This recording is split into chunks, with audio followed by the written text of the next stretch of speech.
Don't lie, I know you've been thinking it. And 2 times you let it slip from your lips. You got too much pride to make any promises. Perkenalkan, nama saya Tria Mariska dari kelas IPA B dengan NIM 207200052 dari Tadris Ilmu Pengetahuan Alam IAIN Ponorogo. Pada praktikum kali ini, saya akan melakukan percobaan mengenai identifikasi sifat larusan asam basa dengan indikator bahan alami. Melakukan praktikum ini adalah 1. Untuk mengetahui cara membuat indikator asam basa dari bahan alami. Yang kedua, mengetahui sifat asam basa suatu zat dengan menggunakan indikator alami. Menurut Arrhenius, asam adalah zat yang melarut dan mengion dalam air, menghasilkan proton H+, dan basa adalah zat yang melarut dan mengion dalam air, menghasilkan ion hidroksida OH-. Menurut Bronsted dan Lowry, asam adalah zat yang menghasilkan dan mendonorkan proton H+ pada zat lain, dan basa adalah zat yang dapat menerima proton H+.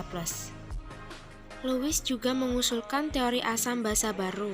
Lewis yang juga mengusulkan teori oktet, memikirkan bahwa teori asam basa sebagai masalah dasar yang harus diselesaikan berdasarkan teori struktur atom, bukan berdasarkan hasil percobaan. Menurut Lewis, asam adalah zat yang dapat menerima pasangan elektron dan basa adalah zat yang dapat mendonorkan pasangan elektron. Indikator asam basa adalah suatu senyawa organik yang dapat berubah warna dengan berubahnya pH. Biasa digunakan untuk membedakan suatu larutan bersifat asam atau basa dengan cara memberikan perubahan warna yang berbeda pada larutan asam dan basa. Indikator alami dapat dibuat dari berbagai tumbuhan berwarna yang ada di sekitar kita. Akan tetapi, tidak semua tumbuhan berwarna dapat memberikan perubahan warna yang jelas pada kondisi asam maupun basa. Oleh karena itu, hanya beberapa saja yang dapat dipakai. Misalnya, bunga sepatu yang memberikan perubahan warna merah pada suasana asam dan hijau pada suasana basa. Pada tabel berikut dapat kita lihat perbedaan sifat asam dan basa. Sifat asam yang pertama ialah senyawanya bersifat korosif. Yang kedua, sebagian besar reaksi dengan logam menghasilkan H2.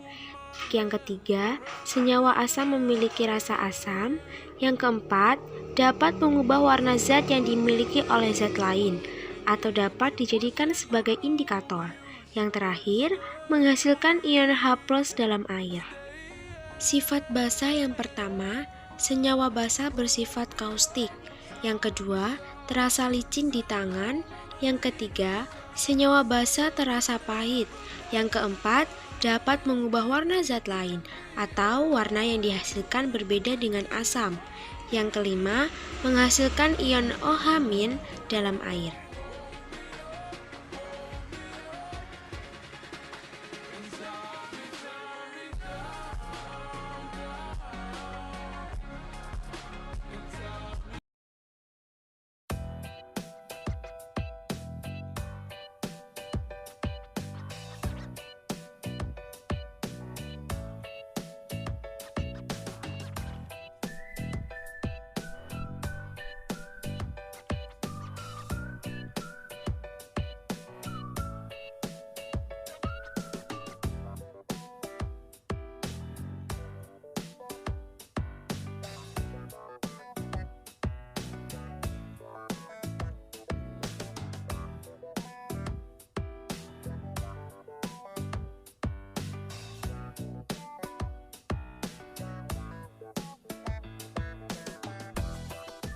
Masukkan bawang merah ke dalam wadah penghalus.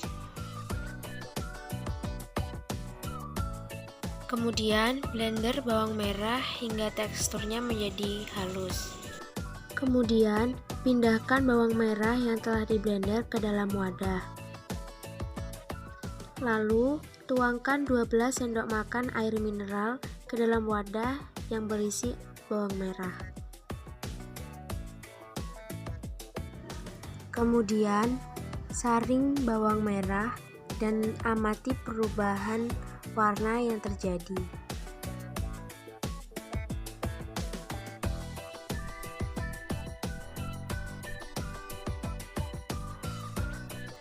Ulangi langkah tersebut dengan indikator kunyit dan juga larutan teh.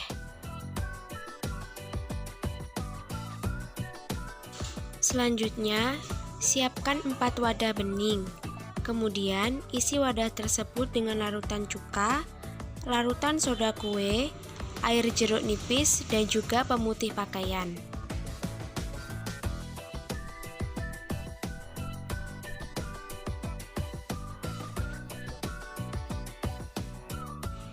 Yang pertama, masukkan indikator bawang merah dengan takaran 3 sendok makan ke dalam masing-masing wadah.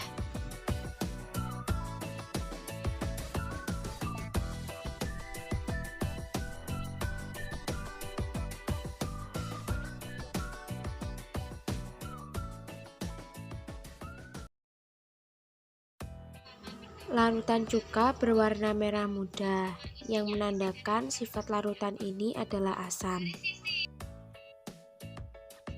Pada larutan soda kue berwarna coklat muda, yang berarti sifat larutannya adalah basa. Pada air jeruk berwarna pink muda, yang berarti sifat larutannya adalah asam. Pada cairan pemutih pakaian tidak mengalami perubahan warna, yang berarti sifat larutannya bersifat netral. Percobaan kedua menggunakan indikator kunyit. Masukkan 3 sendok makan kunyit ke dalam masing-masing wadah.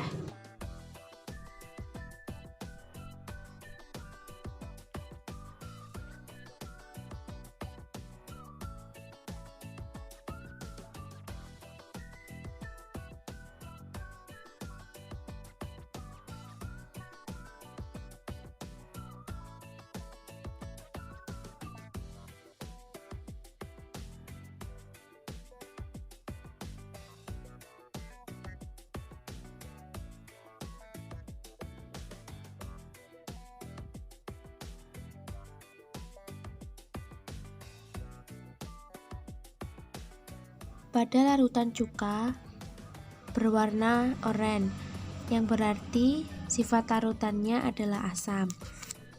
Dan pada larutan baking soda berwarna coklat, yang berarti sifat larutannya adalah basa. Kemudian pada air jeruk berwarna kuning, yang larutannya bersifat asam. Dan pada pemutih pakaian berwarna oranye, yang sifat larutannya adalah asam. Percobaan ketiga menggunakan indikator teh. Masukkan 3 sendok makan teh ke dalam masing-masing wadah. Kemudian aduk.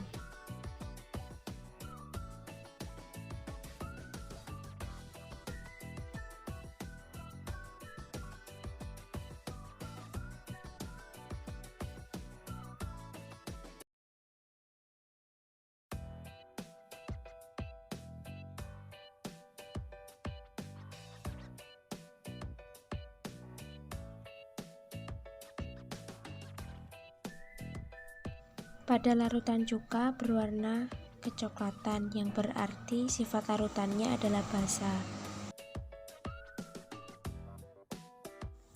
Pada air jeruk nipis berwarna coklat keruh, yang berarti sifat larutannya adalah basa.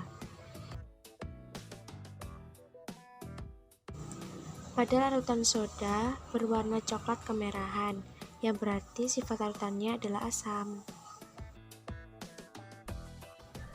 Pada pemutih pakaian, larutannya berwarna coklat bening, yang berarti sifat larutannya adalah basa.